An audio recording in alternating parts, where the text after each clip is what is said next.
what is the setup here? I mean, who's your boss? God. What? My boss is God. I'm an angel. I'm one of the best, but I try.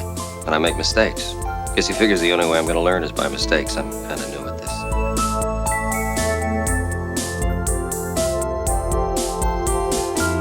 Hello. Welcome to Highway to Heaven Revisited. Hosted by Rachel Mayer and Joel Luders. With moderator Sam Hine. Ladies and gentlemen, welcome back to the third episode of Highway to Heaven Revisited, the internet's only comprehensive view of the classic 1980s television show starring Michael Landon. This is a legendary television show, as we all know. A lot of us remember it in different ways, and this is exactly the podcast to explore how we all feel about this memorable show. This show, of course, is hosted by the one and only Rachel Mayer. Hello. Rachel, good to have you here. Good to be here. And ladies and gentlemen, Mr. Joel Luders. Hi, folks. And I'm the moderator, Sam Hine. Just to get everybody up to speed, the light premise of the podcast is that Joel and Rachel spend some time together and watch each and every episode of Highway to Heaven, and I do not participate in that process whatsoever. I invite them over to my house, and they tell me all about everything they saw on Highway to Heaven. Here we go. Episode 3, guys. Tell me all about it. Well, I would call this episode 4. I guess it is. Technically, it's episode 4. It is called Return of the Masked Rider. Is this the Zorro episode? Instead of Zorro, it's more of a spin-off of The Lone Ranger. Oh, okay. Yes. As the episode begins, you see an old cowboy nervously walking down the street with a brown paper bag with celery sticking out of this brown paper bag. Well, obviously, he's been grocery shopping. You know, he's got celery in a bag.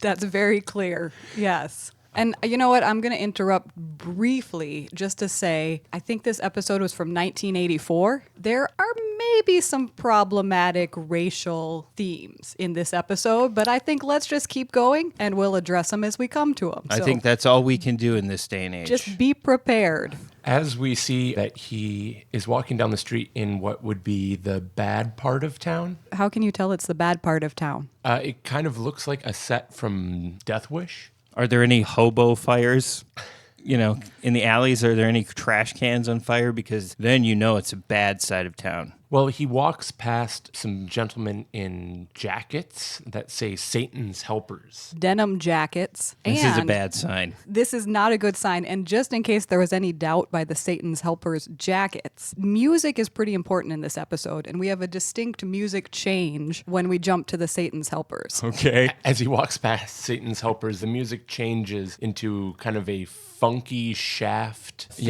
Yeah, okay. It sort of started with what I presume would be an orchestral sort of Michael Landon-y thing, like a and then it's like that's actually more the Seinfeld theme song, but something it's a little close. Then the old cowboy, he gets grabbed by one of the gangsters that we would learn is named Thumper. Right. So at this point, there's 3 gang members who have been kind of strutting down the street. The old man's trying to walk faster, get away from him, but then the gang members accost him with a very threatening, "Hey, Pops, what's shaking?" Okay. I can see why you put a disclaimer on this. Yeah, there's definitely more than a few stereotypes going on here. I feel like the easy go-to of any 80s TV show is like, oh, it's a black guy, so he should be a jive-talking pimp with a switchblade. Well, you're close. But I do have to say, you know, about 30 years in the future here, I just thought they were very good-looking, attractive gang members, very fashionable. Oh, excellent. Yeah, they had on tight jeans, really cool leather vests, denim jackets, very artfully placed patches all over the jacket, some trucker hats. You know, Nice. they looked cool. Some red bandanas, kind of like Bruce Springsteen style around the neck. So it's some sort of weird marriage of West Side Story aesthetics. I would Yes. just say it's a black Bruce Springsteen's. Actually, Let's do it. That's pretty accurate. Moving forward, perhaps we could just refer to them as the Black Springsteens. We can try. I don't know if we can pull that off. Okay, I mean, if Black Bruce Springsteens is easier, go for that. I actually just think Satan's Helpers is a lot easier Actually, that does have the best ring to it. and not problematic at all. And I believe in the credits, they took the Satan out of him. They just wrote Helper 1, Helper 2, Helper 3. Oh, I did not catch that. They turn Keep to going. the cowboy and they say, "What'd you get at the drugstore, Pops? A little Seconal?" And then they proceed to start digging through his bag and pull out a little pharmacy packet and rip it open. Yeah. Not my medicine, please. But then they're upset because it's not Seconal. It's not Seconal. And they open up the pill bottle and he's like, shoot, this ain't dope.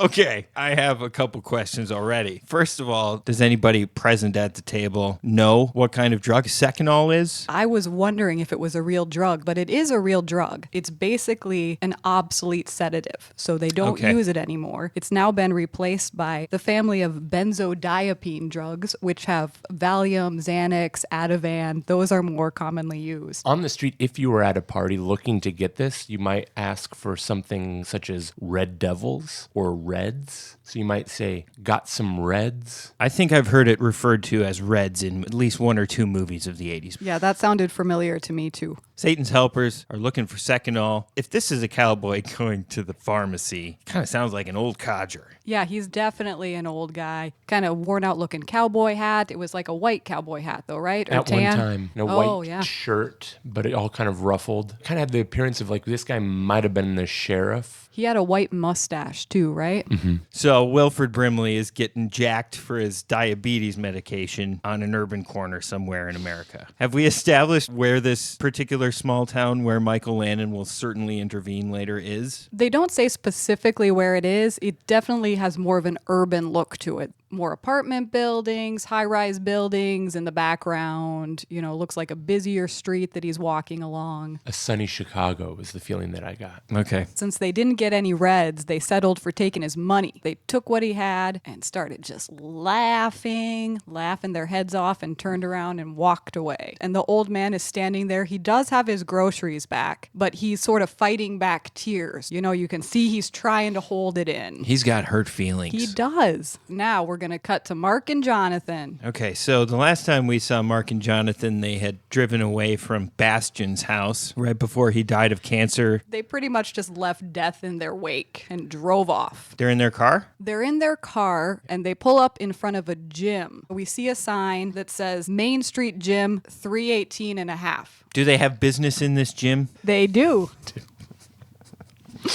Surprisingly. Are they going to go break the ice with some local strangers? They are. Mark has some doubts, though. He does. He says, he looks around and he says, this doesn't look like a place for angels. You sure we're going to the right place here? And then we see the Satan's helpers who just accosted the old man. They cross in front of the parked car and they all bang on the hood. They just slam their fists down on the hood. And then they go into the gym and they have to go up a flight of stairs. So they go up some exterior stairs and enter the front door for the gym. Okay. You're doing a good mark, Joel. I think we should do this one here to give Sam the full effect of their first conversation. You know, I just can never get enough of these reenactments, so please. Look at those guys. They don't exactly look like Mouseketeers. Come on, what are you worried about? I'm not worried. Well, of course you're not worried. You're already an angel. I thought I'd put it off for a little while.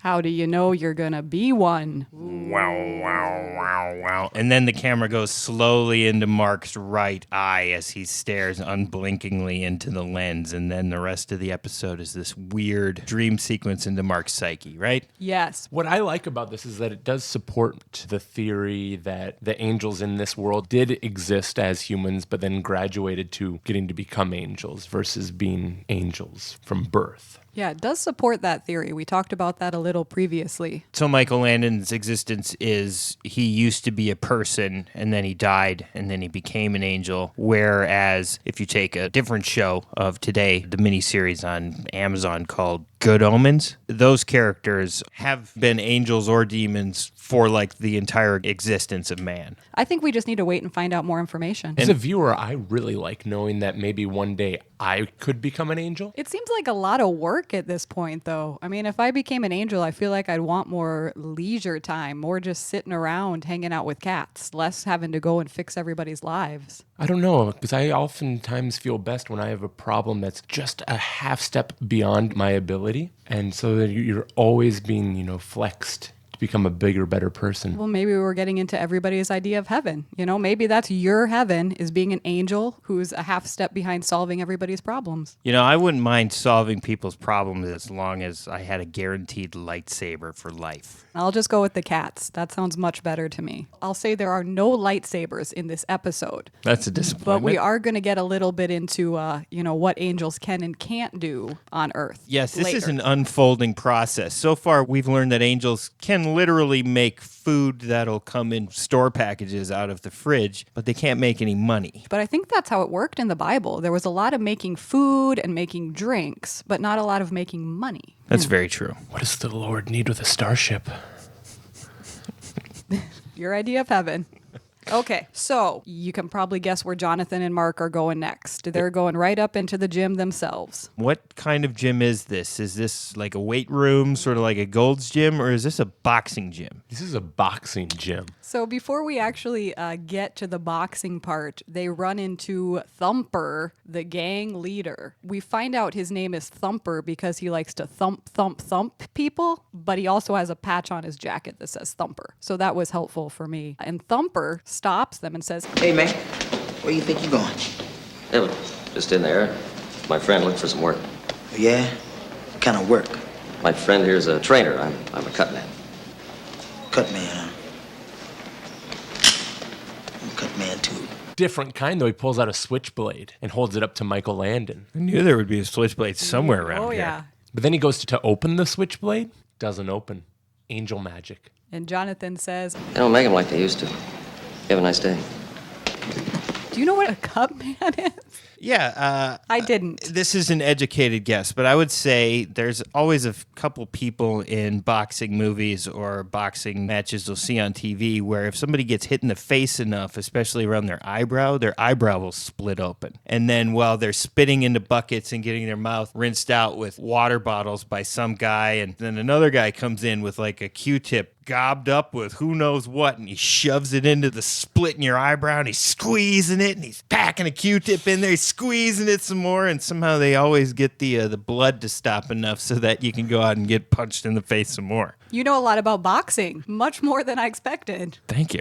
I have seen 2 or 3 boxing films. This has nothing to do with the episode, but Joel found out recently, and you're going to have to help me out, about the time period. There was a time when the thing to do was to learn to sword fight, right? This was in Germany between World War I and World War II. It was a part of, if you were working on like your master's degree or PhD in Germany, you would also take fencing. And while you were doing that, it was encouraged if you got cut on the face, they didn't wear masks when they were fencing. If you got a cut on the face, they would stuff your cut full of horsehair so that the scar wouldn't heal back together. You just shove some pet dander in your face so that it can congeal over. Now imagine with me, if you will, just try to think of like a German scientist from like an old movie, or just that stereotypical character of like, the German scientist. Does he not have scars coming down from his eyes? Because they do from me. That's incredible. That actually puts a lot into perspective. A badge of honor, evidence of your education. That is incredibly disgusting.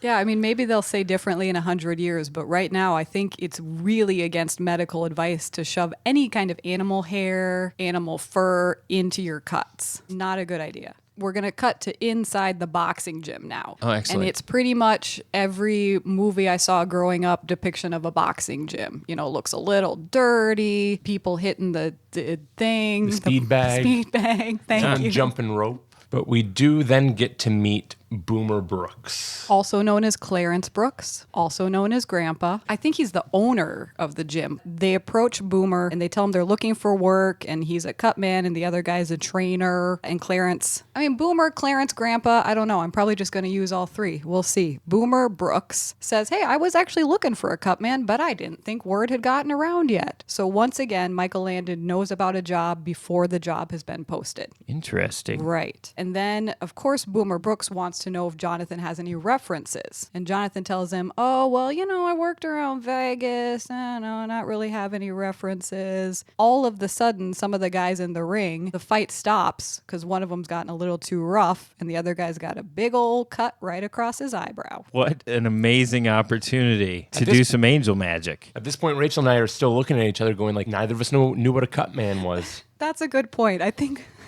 we were both kind of figuring it out. Is it Michael Landon's fault that a dude gets his eyebrows split open? Because I can only imagine that hurts like a mother.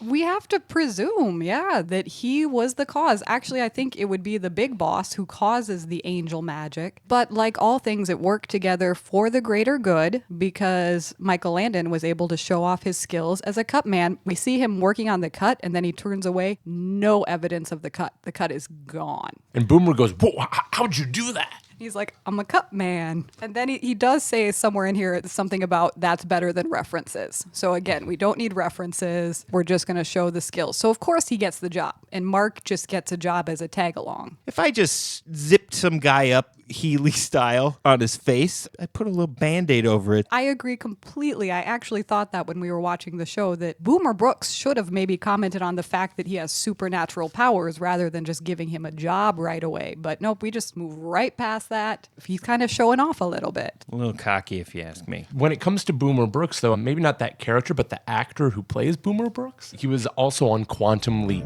Did you look into any of the details of the episode of Quantum Leap he was on? Season 2, Episode 1, called Honeymoon Express. He plays a porter. It's an episode where Sam leaps into the body of a New York City police detective. He's traveling with his new bride on the Honeymoon Express. It's a train that goes from New York to Niagara Falls. You should keep track of how many people show up on both Quantum Leap and Highway to Heaven. It'd be super excellent if we could also maybe find that one or two character actors that do the trifecta. That being Highway to Heaven, Quantum Leap, and Sliders. Ooh, that sounds like a good challenge. Also, the actor Hank Rolick, who plays Boomer Brooks, he played Apollo Creed's corner man in Rocky 1 and 2. Oh. Okay, so Michael Landon has angel magicked the cut in front of everybody and guaranteed he and Mark jobs at the gym. I smell the plot coming on. The next scene is going to involve the plot and sort of state who needs some help in this show. Yes, our next character we meet, and it's the reason I said we can call Boomer Grandpa. We meet Boomer's grandson, Joey. Joey's probably in his early 20s, and he is training as a boxer. He's actually training for the fight of the neighborhood. He's going to be fighting Thumper. Yeah, and in just a couple days, Joey, the actor Chip McAllister, who some of you have maybe seen on screen, he played Cassius Clay in the movie The Greatest just a couple years before this. Have not seen that film. And so what I like about this is that the actor that we're watching here, he was picked by Muhammad Ali to play himself. That's cool. Yeah, and the one thing I realized I was never completely clear on is why this fight for the neighborhood is taking place. This fight is going to define who has control of the neighborhood. Is it Satan's helpers or is it Joey and the good guys? And just in case there's any doubt that Joey is a good guy, Michael Landon and Mark start to talk about whether or not Joey wants to go pro. How soon are you going to turn pro? I'm not going to. Heard too much about that from my grandpa. See, when you're good, everybody wants a piece of it. But when you're history, they throw what's left away. What are you gonna do? Work with kids. Teach them to box, to have pride. Maybe they won't end up on the street corners with Satan's helpers. I sure hope Joey wins.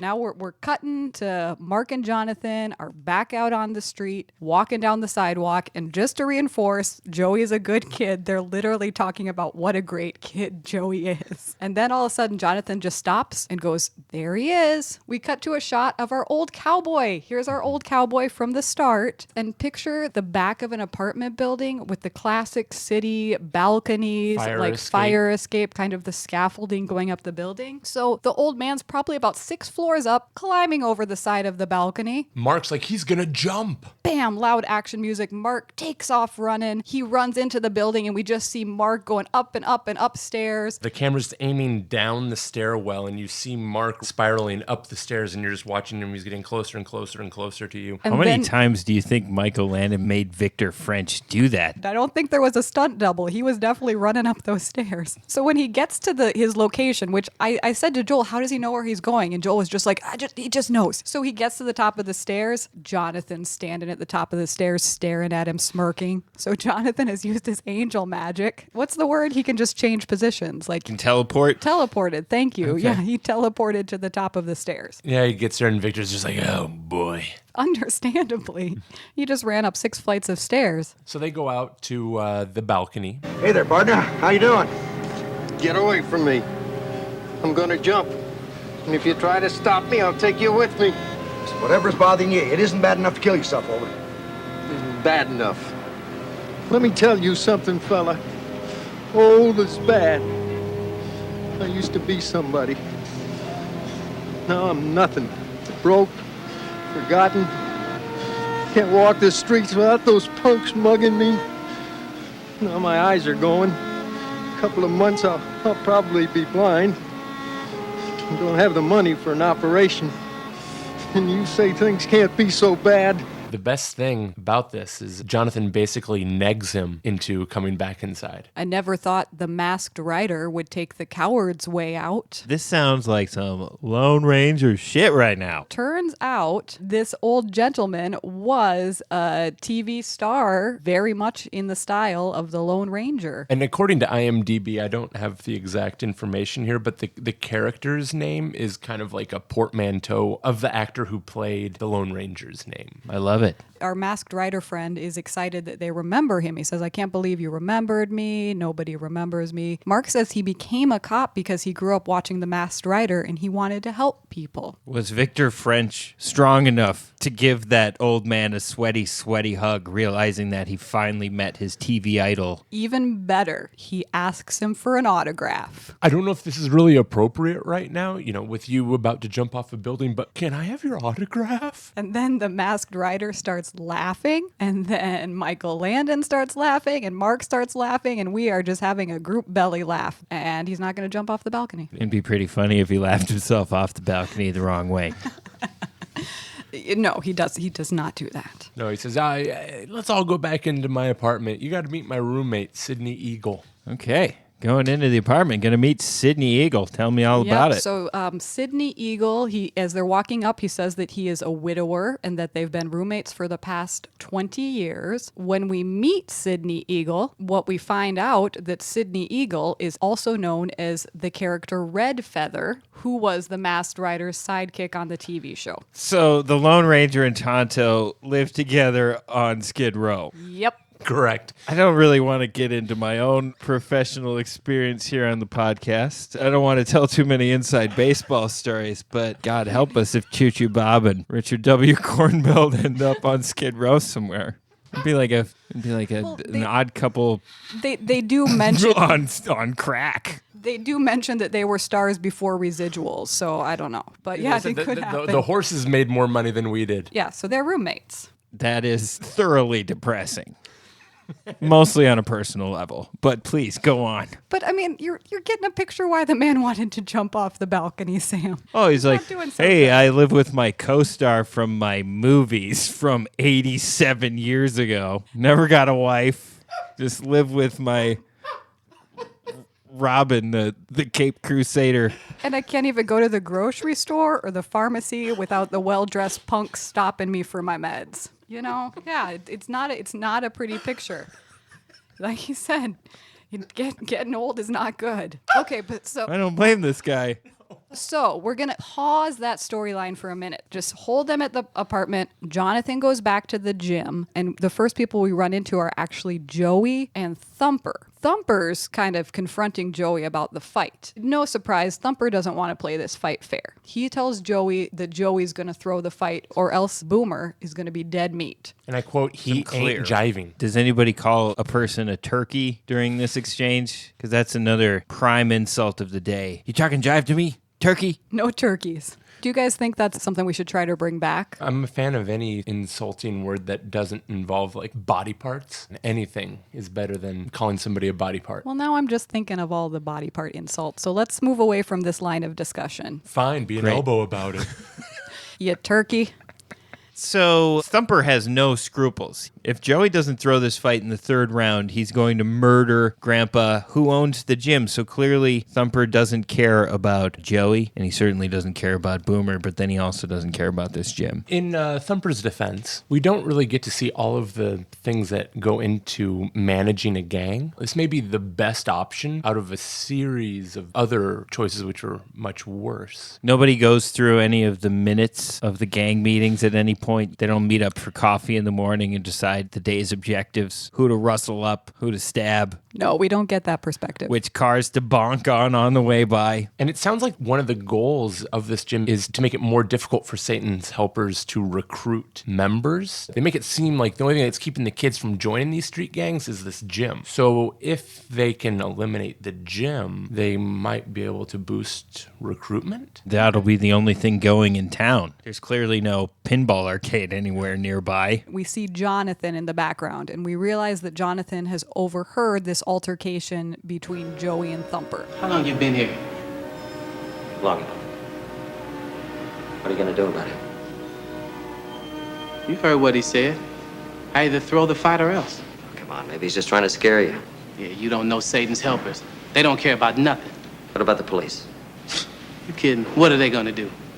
Even if they could bust them, they'd be right back out on the streets. They do my granddad even worse then. Look, Joey, I'm here to help you if you want it. You wanna help me? Just don't say anything. To my granddad, to anybody. We're closed now. So Joey's really backed into a corner here. We're going back to the Masked Rider and Sydney's apartment. Casa El Depresso. It's going to get a little better, though, because we do see Mark and the roommates are laughing, and then Jonathan comes to join the group, but they say they're going to break out the old trunk that they haven't broken out since Sydney moved in. I don't know. 20 years ago. They haven't been playing pretend for quite some time together, so now that they have a new stranger to entertain, why not start acting it out in the living room? Am I right? You have an idea what's in the trunk. Oh my God.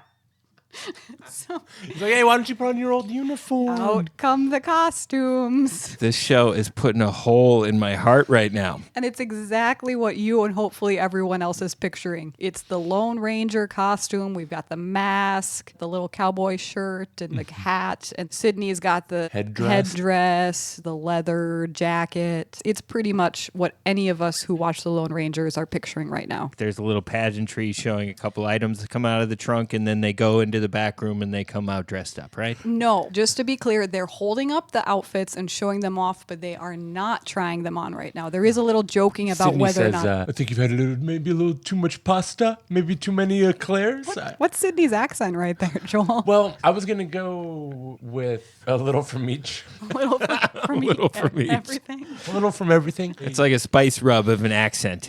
Pinch of this, pinch of that, pinch of this. So there's a fat joke. But he joked about eating too much pasta. And declares. And declares. Well, they do spend enough time together that I suppose they would know each other's favorite foods after all. It has been 47 years. And this is where Mark learns that all of the great old timers live around here in this neighborhood. Yes, it is not just the Masked Rider and Sydney. Dick Tracy's there, the Close. Phantom's there, the Spirit, Captain Shadow, the Green Hornet, Kato.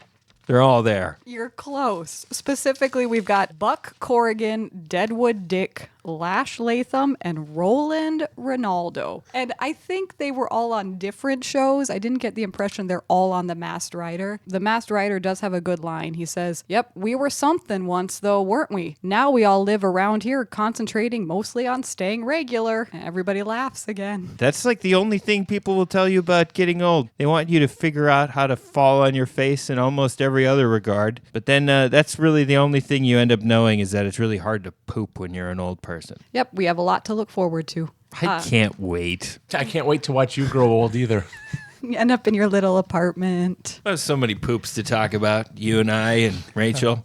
And Rich Corn Yeah, we'll get Richard W. Cornbell over here. Boy, that guy's got some stories. So all the old timers live in the neighborhood and they get together at the neighborhood cafeteria to talk every day. They go have their old guy coffee and they invite Mark and Jonathan. They're like, Mark and Michael Landon, come on over. Why don't you come meet the gang? What do you picture when you picture this cafeteria, Sam? The big food fight scene from Blazing Saddles. The cafeteria surprised me. I think we went to everybody's grandma's basement with a lot of wood paneling and a very generic looking wooden table. All the old timers are sitting around the wood table. Old guy in the background sort of wiping down glasses. It's very small. It looks like about the size of a bedroom. So cafeteria is a very fancy name for this meeting place. It's probably the classiest name they were willing to give this tiny room somewhere in somebody's shitty house. Apparently they do serve food and drinks because what we first see is Michael Landon and Victor French and all the old timers sitting around laughing. Like I said, just a lot of laughing in this episode. I mean, They're Mark laughing. and John just really, it felt like they brought like life to this. They really invigorated them. Mark is asking them to like say their own lines. Sidney, can I ask you to do me a favor? Sure, kid, what? Nah, I feel dumb asking. Oh, don't be coy, kid. It's not often everyone remembers us like you do. Well, could you, say fresh tracks, huh? Oh, you mean like this? Fresh track. Look like maybe 3-4 hour old. Then the Satan's helpers show up. They're back, breaking These guys up the have party. nothing to do. This does not sound like a place that good-looking people even want to remotely try getting some food. They go up to the cook. What you got to eat, Pops? Sandwiches, I can see that. What kind? turkey, ham, salami. Turkey. Crime pays in the rear. Ham. Crime pays in the rear. All three. And crime doesn't pay. That guy doesn't even want to do the line. He's like, crime doesn't pay. I don't understand the crime pays in the rear. Obviously, they're saying we're not paying for the sandwiches, but did you... I feel that's like saying, me stealing this sandwich, doesn't it feel like you're getting it in the butt? Oh, crime pays in your rear. I guess so. I mean, I knew That's it the wasn't closest. good. That's very bold language. So, you know So then they leave without the... Well, then they leave with the sandwiches. They leave with the sandwiches. Well, of course they leave with the sandwiches. That's the whole point. No, the whole point, though, is the old-timers see this. Yeah. Oh. And you just see them go from this, like, joy-filled moment of reliving the glory days. At this point, I just wrote, spirits are diminished. The joy has left the room at this point. The masked rider, we end with him just shaking his head and saying, better days. Yep, better days. These poor old bastards. So now we cut ahead. We see Joey. We're in his bedroom. Joey's just sitting on the side of his bed. The door opens behind him, and in the silhouette, we see Boomer. And he comes walking over to Joey's like,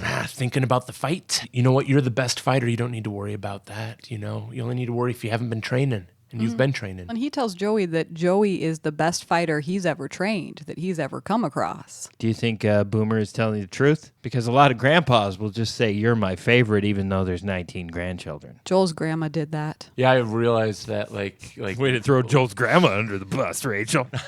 I was one of those things I realized, like, I think, like, you know, in my 30s, I was like, wait a minute. You were her favorite, Joel.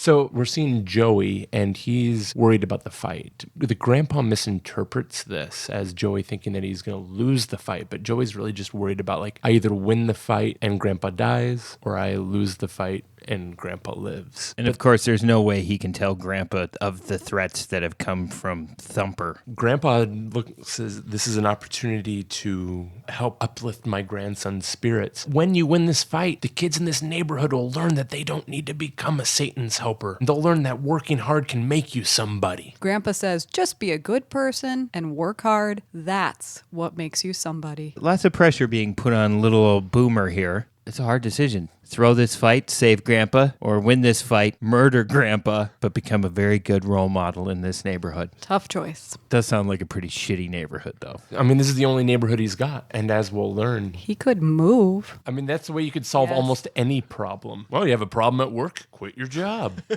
You have a problem with your neighbors, move. I've tried that a few times. So basically, the scene just ends with Joey telling Grandpa that he loves him.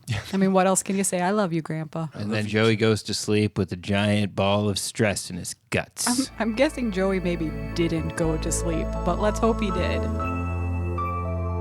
Highway to Heaven Revisited will return after a brief intermission. This is the intermission. It is happening right now. Please subscribe to Highway to Heaven Revisited wherever you get your podcasts. That way, you will never miss an episode. Visit our website, highwaytoheavenrevisited.com, to listen to every episode of the podcast. While you are there, you will find links to our social media pages, contact information, and ways you can help support the show. If you enjoy the podcast, please consider supporting Highway to Heaven Revisited on Patreon. Visit patreon.com/Highway to Heaven Revisited to see the variety of special perks exclusive to Patreon patrons. Is your company interested in sponsoring Highway to Heaven Revisited? Please send an email to highwaytoheavenrevisited@gmail.com. Sam has been waiting his whole life to read your ads on the show. Intermission is over. The next day, we're at the gym, and Joey's just yelling at one of the kids. Boomer tells Joey, he says, I'm leaving to run errands. Joey says something a little off, and he asks Joey if he's all right. Joey says, I'm fine. But then after Grandpa leaves, he starts snapping at the little kids he's working with. Joey's losing it, coming apart at the seams. And Joey's goal is to work with these kids and, show them that there's a better future out there for them. Now he's just scaring them. Poor kids. And then the kids are confused, and they turn to Mark, and they're like, what the heck's going on? Joey's the guy that we're all relying on. He's going to save the neighborhood, but he's turning into a jerk. Mark tries to reassure him, but Mark then goes to confront Joey. What's wrong with you, dude? But we find out that just like all couples do, Michael Landon has told Mark about the problem. So Mark's like, I know what's going on. And Joey's really upset that Jonathan broke his trust. So basically, this is not calming Joey down. Mark, you don't know what it's like to live in this neighborhood. You got here yesterday, and now you're trying to solve my problems. Yeah, you come here with your chest all puffed out, talking about trying to change things. Then you find out how hard it is to change those things, so then you just leave and move on. But I have to live here. Joey's already got Mark and Jonathan Price's number. Yes. Joey actually doesn't need any help. If anything, he needs Mark and Jonathan Price to get out of his life so that he can calm down and beat the crap out of Thumper. If anything, this was probably my favorite part of the whole thing. Really? This was the moment where I felt like they were like calling out the Great White Hopes. You guys don't even live here. You just show up here to think you want to fix something. You can't fix it. And then you leave, and then you pat yourselves on the back for the rest of your life in your resumes and stuff. Oh, you went and you volunteered for something for an afternoon, and now it lives on your resume forever? And then, not surprisingly, Mark chooses not to listen to Joey's experiences. Instead, in response to Joey saying one person can't change anything, Mark says, I'm going to find out about that, and storms off. Okay, we'll see Mark later. But Jonathan comes in, so, we're just switching back and forth. Joey is still pissed. Now he's like, dude, why'd you tell Mark? I didn't even want you to know about what's going on. Then Joey tells Michael Landon that he actually thinks Mark has stormed out to go confront the Satan's helpers. It wouldn't surprise me if that's what Mark does, because he's a stupid old white guy who thinks he's still the king of World War II. Former cop. Yep, that is what Mark has gone to do. I think Mark can eat it. Right now, I think Mark can eat it. This is not Mark's best episode. I still retain some love and affection towards Mark. I'm really starting to get sick of the phrase, it was a different time, it was a different time, but... It was not that long ago. No, it wasn't that long ago. None of it was long ago. No. Actually, if you think about it, the Civil War wasn't actually that long ago. Side note, Joel and I were actually watching some Rick Steves Travels to Europe videos this morning, and I was thinking about exactly that as they were in the Scottish Highlands looking at the centuries-old ruins. I thought, wow, yeah, that's a totally different perspective on life than growing up with our history being a couple 100 years old. Not an excuse for Mark, though. Where does Boomer leave it here for us? Joey? Excuse me, not Grandpa. Grandpa's nowhere to be seen. Joey has given Michael Landon an earful about being a big old old blabbering loudmouth. So right now we're actually going to just get to the Satan's Helper's lair. What does the clubhouse look like? Oh my goodness. That's so cool. So it also looks like it's in a basement, but we have a few like basement windows, so a little light filtering in. I just wrote 1970s. Brown couches, brown chairs, big table in the center, posters all over the walls, huge boombox stereos, street signs on the walls, and a beaded curtain over the door. What kind of posters? Are we talking... I think they were all Bruce Springsteen.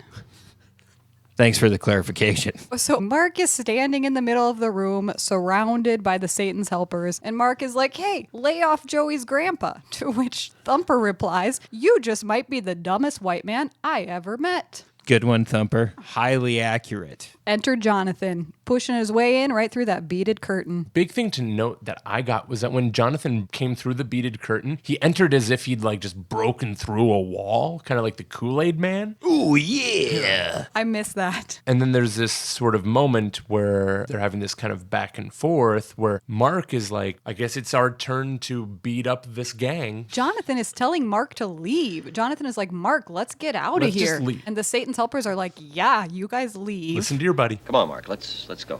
What do you mean, let's go? Just what I said. Let's go. You're not gonna run from this punk. Mark. The boss won't like it, I know. Shut up! Now, what are you talking about, the boss? Who's your boss? You wouldn't know him. Well, let me tell you something. Ain't nobody moving in on this neighborhood. You hear me? Nobody! You better watch your mouth with him. Say what? Mark, he said we could go. Why don't we go? Now, Jonathan, enough is enough. Now, come on, stick it to him. Take hold of him. Now, I'm gonna thump a little on your friend here. And you take him back to your boss, and you show him what happens to dudes who try to move in on the Satan's helpers.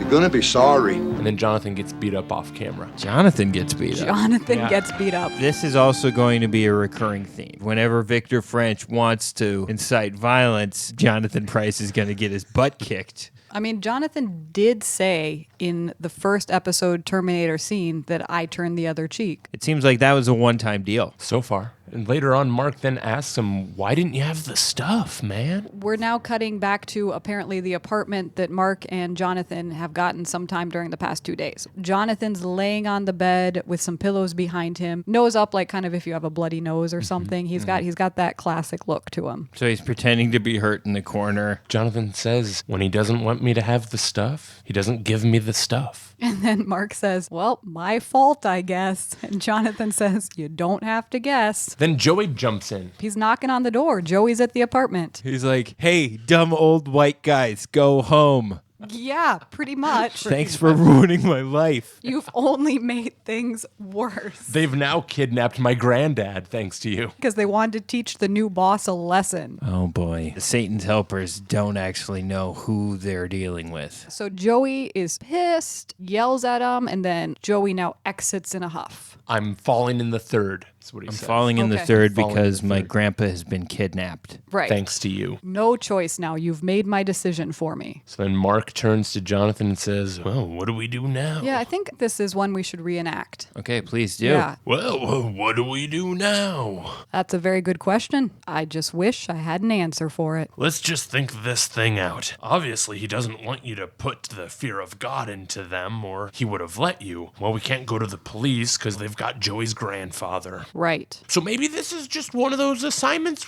that doesn't work out, you know? You said it yourself, you're new at this. Maybe you don't have enough experience angeling to figure it out. So at this point, Jonathan is staring out the window, looking into the distance, and he sees the masked rider gang crossing the street. That's it. Okay, I knew it. No, that's not me. Look, I've been trying to figure out how to solve this, but it's not up to me. It's not up to any angel. But if an angel can't handle it, who can? I think this is a job for the masked rider. I cannot wait to see how this works out. This big giant shit sandwich that Mark is serving in this neighborhood. It can only be solved by the very old Lone Ranger and his grandpas. Well, I guess it follows if one grandpa is being kidnapped, then the power of many grandpas, they could form like a Grandpa Voltron and save Grandpa. Right now, I'm going to speculate that that's how this episode ends. There's going to be a Lone Ranger Grandpa Voltron scenario, and that's going to play out in the boxing ring somehow. So now we're back in the Masked Rider and Sydney's apartment. The Masked Rider gang is all there, and Michael Landon is trying to sell the gang on his little plan. He gives them a very Michael Landon pep talk. He says, once a hero, always a hero. This neighborhood just needs someone to stand up for it. This neighborhood's going to follow anyone who'll stand up for it. They're starting to kind of buy into it. They're like, oh, maybe this isn't such a bad idea. He does also throw in a little Michael Landon neg. At the very beginning, he goes, yeah, neighborhood needs heroes, but I look around here and I just see a bunch of heroes that gave up. I would have made it a little harsher. I would have been like, yeah, looking around here, I think I would be seeing a lot of heroes. Right now, all I see is zeros. Well, the Masked Rider says, this whole idea is crazy. Yeah, because it is. And you're like, yes, this is a crazy idea. What really sells it is when Michael Landon turns to him and goes, any crazier than jumping off a building? Oh, boy. Wow. I feel like the emotional blackmail on the good guy's side is equal or perhaps even greater than the emotional blackmail going on the bad guy's side, if I have to be completely honest. Michael Landon is certainly not above shaming people with some real mental problems in order to get what he wants out of them. Shaming is effective. We all know that. Religion likes to do that. But the shaming works. Michael Landon gets what he wants. Yeah. Any crazier than jumping off a building? And then they kind of all the guys slowly raise their hands and they're like, all right, let's do this. And they say, break out the suits. We're gonna ride. It sounds like it could be potentially as cool as the end scene of Indiana Jones and the Last Crusade, but I'm willing to bet that it is far more pathetic and slow. I will say at this point, I'm still not convinced this is a good plan. This whole Lone Ranger crew is kind of like those superhero characters on SpongeBob SquarePants. I can't remember the name of the characters, but it's some underwater version of Batman and Robin, and it turns out their underwater Batman and Robin TV show was made many, many, many years ago in the ocean. So it's literally like Ernest Borgnine and Tim Conway, but they're very old. I feel echoes of this. I'm thinking possibly those writers watch this episode. It would not surprise me. Yeah. Okay, so are we going back to the gym? Is this the big climax? We're going to the Satan's lair. Back into Satan's lair. But now for a little D&D. Satan's helpers are playing D&D. I was going to say they're sitting around playing cards and drinking beer. But either way, they're having a good time. They are telling Boomer he has to call Joey. Oh, yeah, Boomer's been kidnapped. So we have like the Yes. first Boomer's in the room being kidnapped scene. Is he tied up? Does he have tape on his face? I think he's just there. He's just sitting there. The threat alone is enough to keep him there, I mean, guess. how many Springsteens will it take to keep you in a room? Just one for me. Tell man, it's time to make that call. Don't want little Joey worrying about his grandpa. You pitiful, you know that. Cut the jive, Pops, and make the call. Tell me, how does it feel not to be man enough to take on my grandson? To have to kidnap some old man to make a kid throw a fight? Dig it, my man. Feels a whole lot better than what you're gonna feel if you don't make that call and make it now. And I mean now. Besides, from what I hear, throwing fights is old stuff to you. All I'm doing is keeping alive an old family tradition. Oh, this goes back a long time. Because apparently Grandpa threw a fight. Thumper hands Boomer the phone, tells him to call Joey just to be threatening is the idea. But Grandpa gets the phone and he's like, Joey, no regrets. You got to do this. Do your best. Win the fight. Win the fight. I threw a fight, and I regretted it my whole life, not knowing the man that I could become. Don't do the same thing. Don't worry about me. Thumper grabs the phone and throws it down. He doesn't even hit Boomer across the face with it.